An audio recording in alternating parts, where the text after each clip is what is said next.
Welcome back, and now for the news in detail. We start with Pakistan, where at least 73 people have been killed and over 40 others injured after a train caught fire near southern city of Rahim Yar Khan. Police say a gas cylinder on board the Tezgam Express exploded en route from Karachi to Rawalpindi.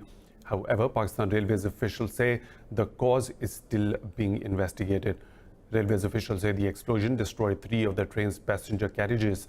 They say passengers were cooking breakfast on board using the gas cylinder when it exploded. After the blast, several carriages caught fire and have been decoupled from the train. Railways Minister Sheikh Rashid Ahmed says firefighting and rescue operations are underway. In Geneva, rival sides in Syria's long-running civil war have met face-to-face for the first time to work out a new government agreement. The meeting of 150 government and opposition delegates in their first Constitutional Committee meeting. The UN Special Envoy on Syria, Geir Pedersen, said the constitution is the first step towards a political process. But he said no senior members of the government or the opposition are part of the committee. He said the process will lead to the UN-supervised elections under Resolution 2254. The envoy said the process will be Syrian-led and Syrian-owned.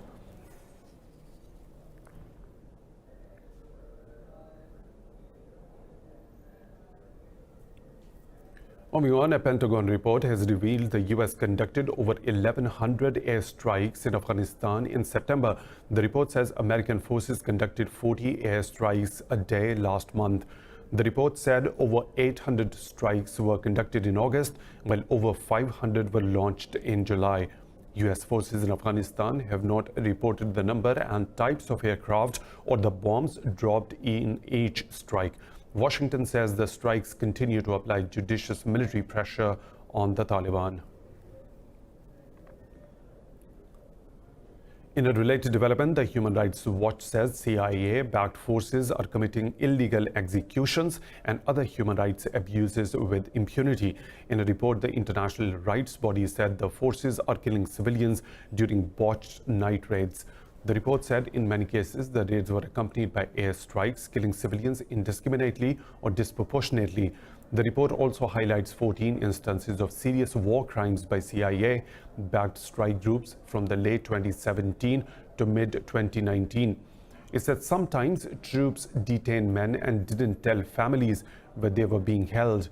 The report said these forces are involved in serious violations of the laws of war, some amounting to war crimes in every Afghan province.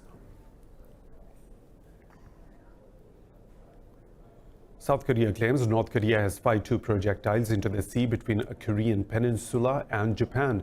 In a statement, South Korea's military said the weapons were launched from the South Pyongan province eastwards into the sea.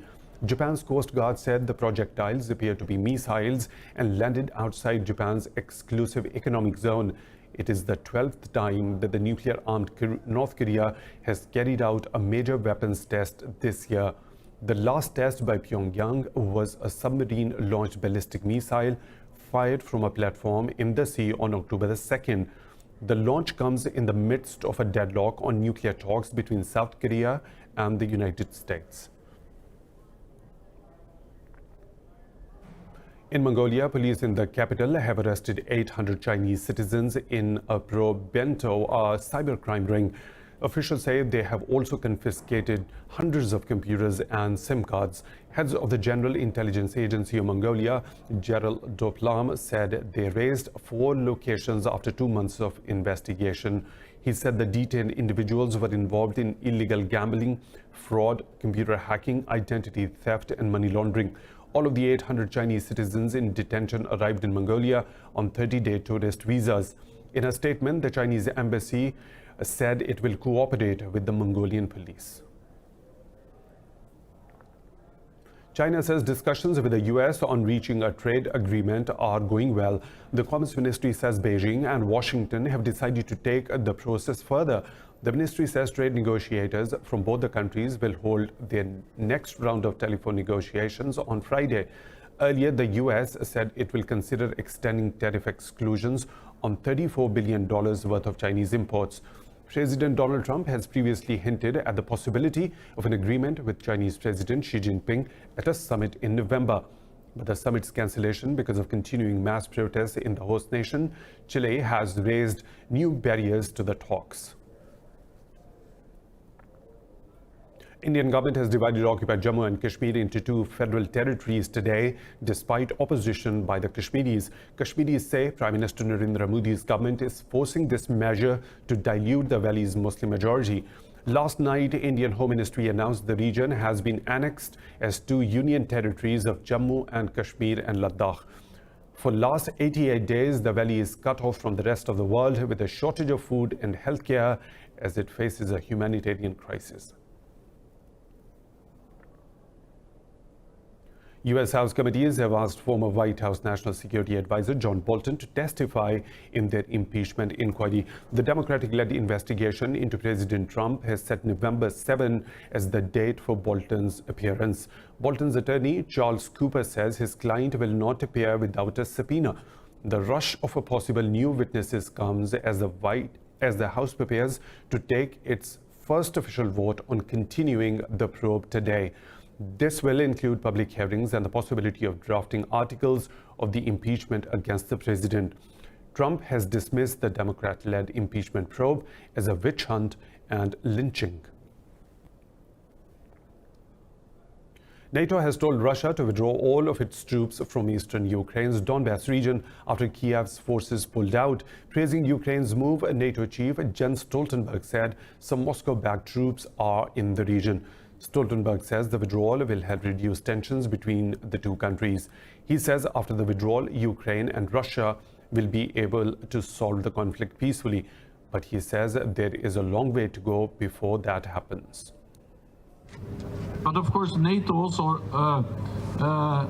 states very clearly that Russia has a special responsibility to implement the Minsk agreements and that they must withdraw all their troops, all their officers from eastern Ukraine and stop destabilizing eastern Ukraine. For more on this, we are joined by our correspondent Neha Punia from Moscow. Neha, thank you. How is NATO's involvement and instructions to Russia over its regional issues being received in Moscow?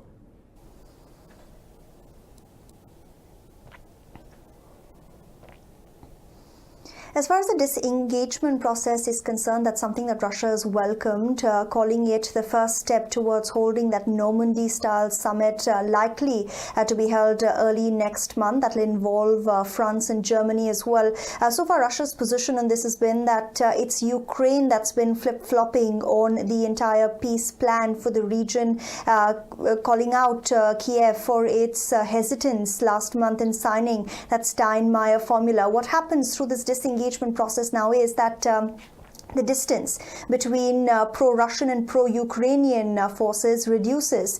It was earlier 500 meters and will now go to 1 kilometers. But we will likely hear some kind of reprimand from Moscow as far as NATO's involvement and directions to Russia are concerned. Ties between the bloc and the Kremlin have been tense since the annexation of Crimea by Russia in 2014. And it sees this entire process something that involves only Ukraine and Russia, as well as France and Germany, the only two countries whose involvement Moscow has welcomed. Okay, Neha, Ukraine agreed on Russia's call for a Steinmeier formula you have already mentioned and moved to grant autonomy to Donbass. But Russia is still not willing to go into the Normandy-style talks. What is holding Moscow back despite its most important conditions being met?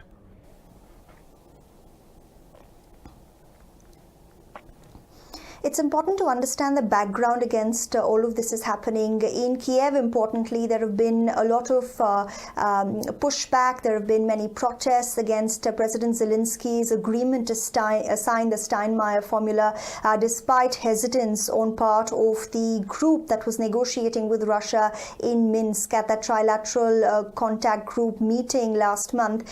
We saw many protests and demonstrations last month. We're seeing many in Ukraine over the last few days as well, with many nationalist groups saying that Ukraine is giving in to Russia. It's pulling back before the troops from Russia can do the same thing. And in light of what President Putin feels about this entire Normandy-style summit and the Steinmeier formula, he was in Hungary on Wednesday, and he clearly said that while it's important to hold this kind of engagement with Kiev, you need necessary preparations on the ground. You need to ensure that this engagement actually leads to some kind of definitive movement as far as that peace process is concerned. Many also say that President Zelensky of Ukraine is under immense pressure because one of his key election promises was to end this conflict with Russia, and many say that he perhaps is giving in too much to Moscow's demands to try and make that a reality. Moscow, on the other hand, many experts say might have the upper hand. It's not entirely committed to the pulling out of troops. It says that first we need to see a special status being granted to Donbass to ensure that elections are free and fair, to ensure that Ukraine isn't trying to influence that process at any point in time. But of course, Ukraine's concerns have been that elections cannot be held at gunpoint. So the main sticking point remains that the only way peace can return to that region is if it regains control of its eastern border with Russia, something that Moscow isn't entirely game with. Yeah, Punya, our correspondent from Moscow, very much. Moving on, Hungary says it will help stabilize Russian relations with the EU and NATO. During his meeting with President Putin, Hungary's Prime Minister Viktor Orban pledged to play the role of a mediator. He said Hungary's cooperation with Russia was a win for all, including the EU and NATO. Orban said his country's geographic position makes cooperation with larger powers unavoidable. During the meeting, Orban signed bilateral agreements and said Hungary will continue to boost ties with Moscow. Hungary is a NATO and EU member and will stay so. But that does not exclude that in certain questions we engage in cooperation with Russia. That's what we endeavor to do and will continue to do. More stories to follow, but right after a short break, stay tuned with Indus News.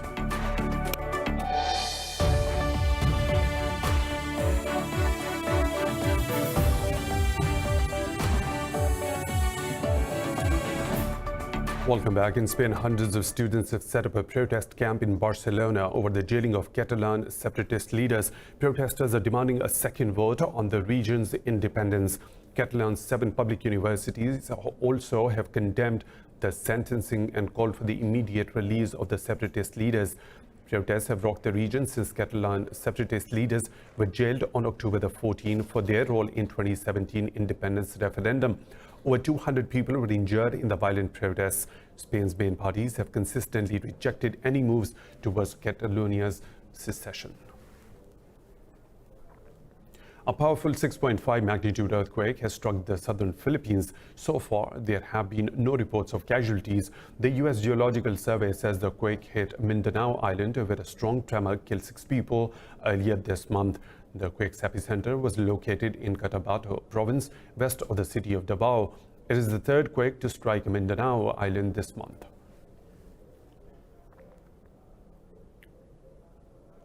The United Nations has suspended Ebola screenings in South Sudan after 3 of its aid workers were killed during clashes. The International Organization for Migrants, the IOM, has halted operations at 5 border posts. In a statement, the IOM said its volunteers were caught in crossfire during clashes in South Sudan's central Equatoria region. It said 2 other volunteers suffered injuries and are recovering from the gunshot wounds. IOM Director General Antonio Vitorino said humanitarians and civilians should never suffer due to such acts of violence. The recent Ebola outbreak in Congo has killed over 200,000 people since August 2018. In Zimbabwe, women are revolutionizing the way the world looks at conservation through a unique all-female anti-poaching unit. The foundation, Akashinga, meaning brave ones, has been training vulnerable women from local villages to become elite game rangers since 2017. This report has more. This is Hell Week, a brutal physical and mental challenge designed to leave only the best game rangers standing. Among the strictly female group is Chiavetso Motero, Married at a young age, she moved with her husband and small child to South Africa, where she was physically abused by her mother-in-law. Chiavetso eventually returned to rural Zimbabwe with very few prospects. My husband is in South Africa now. She don't even sending money for the child. I'm going to take care. They took my documents. I'm here to empower myself to take care of my child. The 22-year-old is one of 160 women picked from an initial 500 to take part in the Ranger selections. Ultimately, only around 80 will make it into the ranks of the Wildlife Rangers, known as the Akashinga or the Brave One. The initiative in northern Zimbabwe is run by the International Anti-Poaching Foundation, created in 2009 by Australian sniper Damien Mander. What we've found with this program is the women's ability to naturally de-escalate tension and work with the communities that they come from. We're not having a war with the local community, and the government hasn't had to make a choice between conservation or communities. And in so many ways, women have become the bridge that conservation had to build into these communities. In the 16 years before the program was launched, 8,000 elephants were killed in this area. Since the Rangers' arrival 2 years ago, elephant poaching has dropped by 80%. In this time, the women made 115 arrests without a single shot fired. Twitter says it will ban all political advertisements on its platform. CEO Jack Dorsey says he has come to believe political reach should be earned and not bought. Dorsey says he has realized paying for reach on Twitter and Facebook has significant ramifications for civic discourse. He said it also gives advertisers an unfair advantage and helps to proliferate targeted and misleading messages. Twitter's policy on the new ban will be implemented on November the 22nd. Meanwhile, Facebook CEO Mark Zuckerberg has defended his company's political adverts policy, calling it freedom of expression. The Great Jack-O-Lantern Blaze has become one of the largest Halloween events in the U.S. New York's Hudson Valley is hosting the historic show to mark this year's Halloween. This report has more. The Great Jack-O-Lantern Blaze, now in its 15th year, is a Halloween extravaganza. It features more than 7,000 illuminated jack-o'-lanterns, all designed and hand-carved by artisans. And as you can see, it's not just individual triangle eyes pumpkins. It is very elaborate displays, including a working carousel, including dinosaurs, the Statue of Liberty, planetarium. There's a whole bunch of really cool stuff going on. Organizers estimate the event will host 180,000 visitors this year. New to the Great Jack-O-Lantern Blaze is an immersive display of the Headless Horseman Bridge. The Headless Horseman Bridge is an installation at the Great Jack-O-Lantern Blaze, and it's an homage to the fact that this is the 200th anniversary of the publication of The Legend of Sleepy Hollow, the very famous ghost story written by Washington Irving. The event runs through the 30th of November.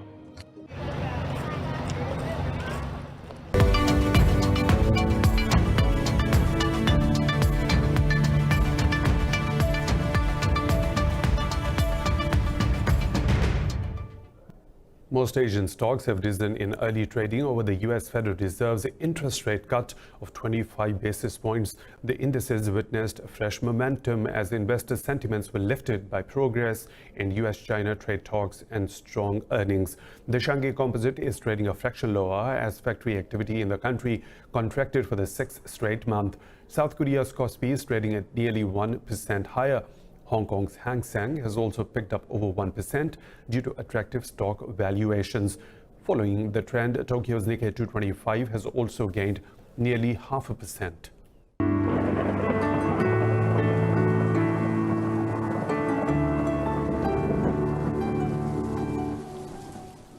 And now the weather situation from around the globe.